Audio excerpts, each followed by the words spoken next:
어저께 데이트를 했거든요. 근데 이탈리안 레스토랑에서 스파게티를 먹었어요. 그리고 디저트로는 초콜릿 그것이 올려진 케이크를 먹었고요.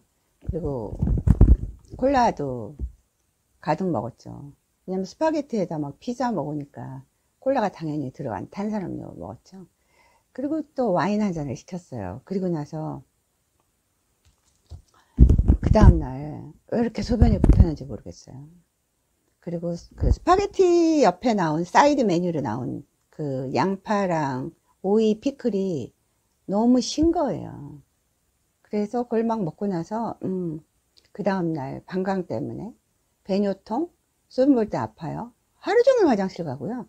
이런 일을 발생할 수가 있습니다. 그래서 배뇨장애에는 음식이랑 관련이 있거든요. 그래서 어떤 음식이 소변을 자주 마렵게 하는지. 그러니까 원래 방광이라는 것은 물주머니잖아요. 200cc가 차면 요의를 느끼고 400이 차면 굉장히 많은 요의를 느껴서 소변을 봐야 되는데 50만 차도 화장실을 가게 되는 거예요. 그래서 음식이랑 관련이 있어요. 그래서 1번. 왜냐하면 그날 또 커피를 마셨거든요. 카페인. 그러니까 디카페인이라고 써 있는 것도 배뇨근을 수축시킬 수가 있습니다.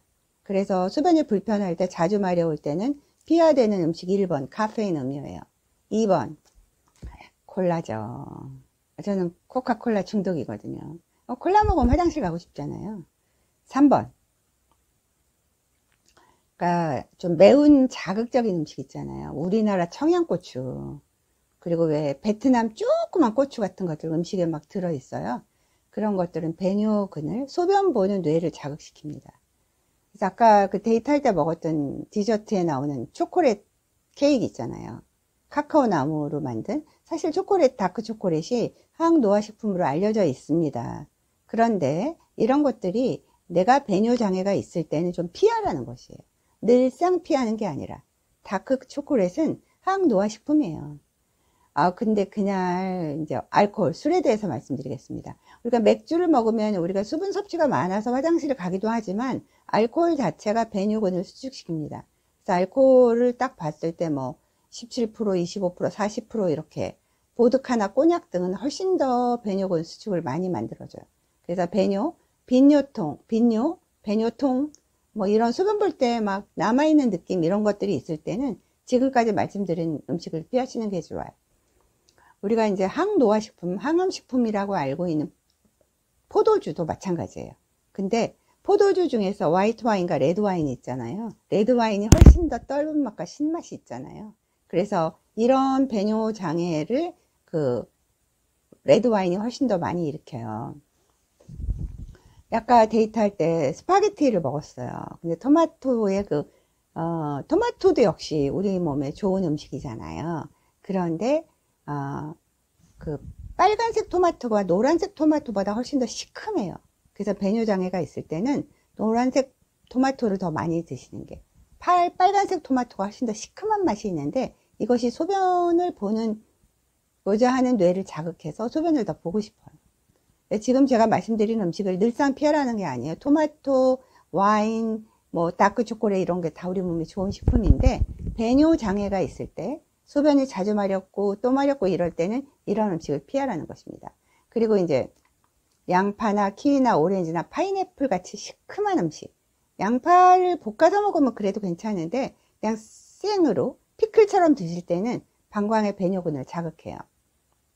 그렇기 때문에 양파도 소변이 자주 마렵거나 배뇨통이 있을 때는 피하시는 게 좋습니다.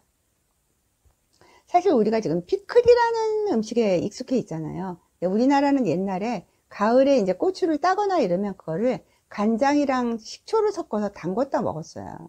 그러니까 동서양의 음식 문화가 비슷한 거죠.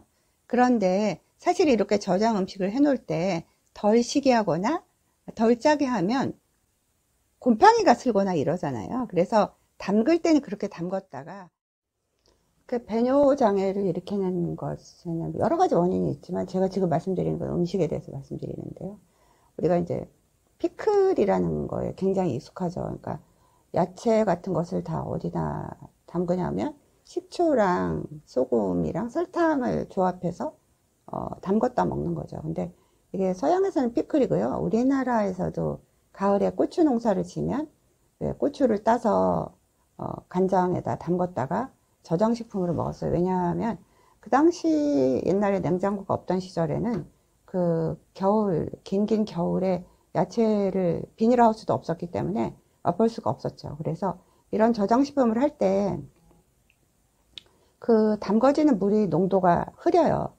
짜지 않고 시지 않고 달지 않으면 이게 변하니까 먹을 수가 없잖아요. 그래서 일단 이렇게 저장식품 했다가 우리가 식탁에 올릴 때, 입에 드실 때 다시 그냥 물에다 담궜다 좀 드시면 삼투압에 의해서 그 짠맛, 단맛, 신맛이 다 빠져나가죠. 그것도 특이한 맛이니까 드셨으면 합니다. 그리고 우리가 전 세계 음식을 맛볼 수 있어요. 소스라는 게 고추장, 된장, 뭐 간장 이 정도만 알았는데 쌀사 소스, 칠리 소스, 뭐 이탈리안 드레싱, 뭐 굉장히 드레싱이 많아요. 근데 드레싱 중에서 쌀사나 칠리 소스 같은 것은 상당히 자극적이죠. 그래서 그런 것에서 좀 안 자극적, 덜 매운맛을 데이트할 때 드시면 배뇨장애, 방광염 같은 것이 훨씬 덜합니다. 또한 그 인공 조미료 있잖아요. 사카린이나 뭐 미원이라고 말하는 그런 인공 조미료가 많이 들어갈수록 배뇨근을 수축시키려는 그런 작용이 뇌에서 일어납니다.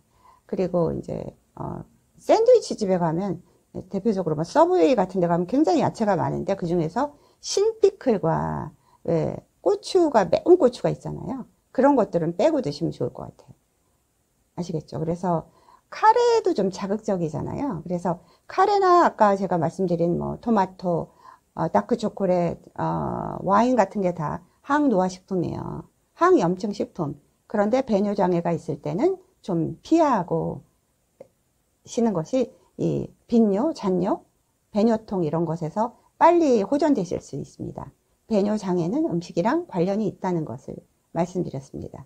포도주 주셔라. 드시려면 백포도주. 토마토에서는 좀 노란 토마토가 낫겠다. 그리고 덜 피해야 되는 음식들, 뭐 다크 초콜릿도 피하고 알코올도 피하고 카페인도 피하고 이런 것들을 피하시는 게 배뇨장애에서 훨씬 더 빨리 호전될 수 있습니다.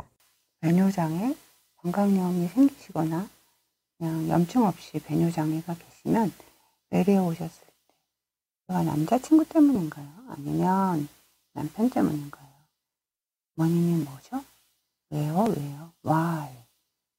그게 슬슬 떠날 때까지 반복되는 질문이세요.